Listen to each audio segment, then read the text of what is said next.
Yo, what's going on guys? CultofMush back at it with an epic $1,200 gaming PC build. It's actually a little bit cheaper than $1,200. Right now it's going for around $1,170. And then if you use the mail-in rebates, you'll get it for a little bit cheaper. But for the sake of coming up with a nice and clean number, we'll call this a $1,200 build. A very solid build for gaming, rendering, everything like that. This PC is going to give you a lot of performance for the money. Whether you're gaming at 1080p or 1440p, you will have a really great experience. So with that being said, let's get right into this with the CPU. For the CPU of this build, I went with the Intel Core i5-6600K 3.5 GHz quad-core processor. This is going for about $220, which is fairly good for an i5-6600K since a few months ago, these were going for like $240, $250. Now, I know this isn't the Intel Core i7 that some of you guys might want to pick up. An i7 isn't really essential in a gaming build. If you're looking to do things like live streaming, then I would definitely recommend pick up an i7. If not, if you're just looking for high quality gaming performance, an i5-6600K will be absolutely fine. The CPU is clocked at 3.5 GHz and you can overclock it as long as you have a decent CPU cooler. Even with something like the Cooler Master Hyper 212 EVO, which I'd recommend, using the Hyper 212 EVO, you can do some overclocking, nothing crazy, but considering the CPU cooler is only $25, it does a very good job given its price. And the 6600K itself is an absolute beast if paired with a good enough video card, and this build will definitely give you a good enough video card. Moving on to the motherboard, I selected the MSI Z170A Gaming M5 ATX LJ1151 motherboard. Now this does come at the bit more expensive side at $150. There is a $20 mail-in rebate that'll knock it down to $130, so it's not too bad after the mail-in rebate. Aesthetically, this motherboard has a great black and red look, and feature-wise, obviously, if you're paying this kind of money, you're gonna be expecting a lot. It's got 4 RAM slots up to DDR4 3200, up to 64GB max memory supported. It's got RAID support, Crossfire support, SLI support, 2 SATA 60fps ports, 2 SATA Express ports, and onboard USB 3 headers. MSI has a great track record with all of their motherboards. This one is highly reviewed, and aesthetically, it's gonna fit well with this build. For the RAM, I went with G.Skill Ripjaws 16GB, 2 8GB sticks running at DDR4 2400 MHz. So I decided for this build, you definitely want to go for 16GB of RAM. It's only $68. That's not too bad, and considering there have been a few games creeping up that have recommended 16GB over 8GB, if you're building a $1,200 PC, it's very easy to fit in a 16GB configuration. Is it essential? Probably not.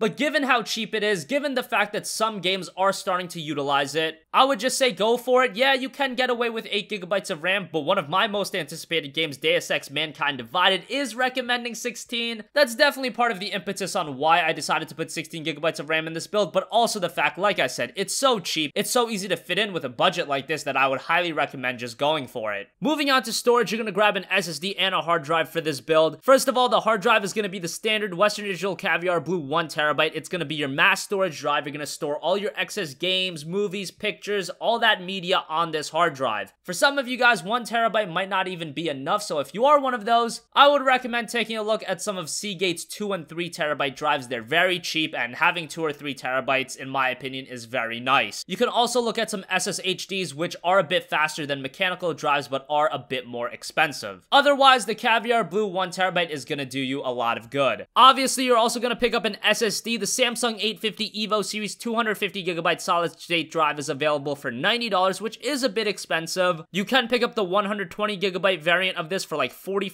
$50, but in my opinion, 120GB is just not enough. You can throw your OS on a 120GB drive and throw some applications, but it's just very, very limiting. 250GB will give you a little bit more headroom, and some of you guys might think it's not a big deal. Trust me, as someone that has used a 120GB SSD and a 250GB SSD, to me, there was a big difference. That little bit of headroom is very, very nice. I mean, it sucks when you have a 120GB SSD and it's nearly maxed out at all times and you can't figure out what to delete. I would just say get the 250GB SSD, pay a little bit more money, it's gonna pay off in the long run. So that configuration with the hard drive and SSD is gonna be very nice. That's very similar to what I used to run in my older PC. Moving on to the video card, you're gonna go with the Gigabyte GeForce GTX 1070. This is an 8GB video card. These GPUs are starting to come back in stock more frequently, so I can recommend them to you guys. It's still a bit hard to find the 1070, but now I wouldn't say it's impossible or anything like that. If you look a little bit, you'll find the 1070 in stock. I've been running a GTX 1070 myself, and the thing is an absolute beast. Now, I did previously say that the GTX 1070 is primarily a 1440p video card, and I kind of want to go back on that. If you're gaming at 1080p, the GTX 1070 is very nice at that resolution too. The thing about gaming on 1080p with the 1070 is that you're going to be maxing out pretty much every game at 60 frames per second. At 1440p, the majority of titles you can play at very high settings and get very high frame rates, but in a lot of the higher end games, you cannot max them out and get 60 frames per second at that resolution. It's just not gonna happen. Even at 1080p with a 1070, there are anomalies out there, whether they be bad ports, or they're just crazy demanding games that even at 1080p, you can't get a consistent solid 60 frames per second at max settings. Regardless, that shouldn't scare you off at all, because just know that the 1070, whichever resolution you play at, is gonna give you an extremely great gaming experience. I personally, with my 1070, game at 1440p, and I run games like Witcher 3 at very high settings and get around 55 frames per second, which yes, it's not a solid 60, but considering that I was running the game with Hairworks on, that's a very solid frame rate. If you're playing games like Metro, Battlefield, they all run very well, and obviously if you're playing older games, even at 1440p, you'll demolish them with the 1070. It's a great video card. It is expensive at $430, but you get what you pay for. Moving on to the power supply, I went with the SeaSonic S12 620 watt 80 plus bronze certified power supply. This is a little bit on the lower end. 620 watts is not going to allow you to go for an SLI configuration, but I'm not a big fan of going for an SLI configuration. I've explained that many times, so we won't delve into that right now. You can look up one of my older videos if you're interested to hear my thoughts on it. Regardless, 620 watts is going to be perfectly fine for the current configuration. The i5-6600K is very power efficient. That's one of the biggest strengths of the Skylake CPUs. And the 1070, being the higher end video card that it is also fairly power efficient. So this 620 watt power supply is going to do the job just fine. Finally, for the case, I went with the NZXT S340, the black and red model, because that goes with the color scheme of the build a bit better. You can pick the case up for about $65. It's a very solid mid-tower case. It's nothing amazing given its price. Honestly, if you're building a $1,200